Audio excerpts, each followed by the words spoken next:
College students நிறைய பேர் மேஜராக பண்ணுற தப்பு என்னென்னா, இப்போது லேப்லலாம் அவங்க ஒர்க் பண்ணும்போது வந்து கீபோர்டு இந்த மாதிரி இப்படி தான் கீபோர்டை பார்த்து டைப் பண்ணிகிட்டு இருப்பாங்க.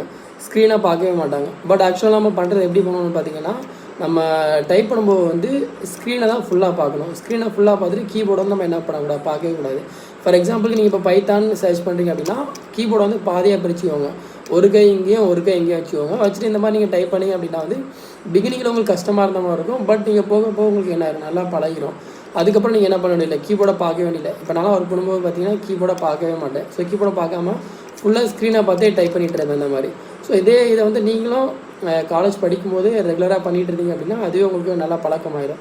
பட் நிறைய ஸ்டூடெண்ட்ஸ் வந்து ஃபுல்லாக இந்த மாதிரி தான் தேர்ட் இயர் படிக்கிற ஸ்டூடெண்ட்ஸ் ஆல்சோ என்ன பண்ணுறாங்கன்னா இந்த மாதிரி தான் கீபோர்டை பார்த்து ஒன் பை ஒன்னாக இந்த கையை வச்சு இங்கே ஒரு கை யூஸ் பண்ணவே மாட்டேங்கிறாங்க. 2 கை யூஸ் பண்ணாமல் ஒரே கை வச்சு யூஸ் பண்ணிகிட்டு இருப்பாங்க. பட் கீபோர்டை யூஸ் பண்ணும்போது கண்டிப்பாக 2 கை யூஸ் பண்ணணும். தேங்க்யூ.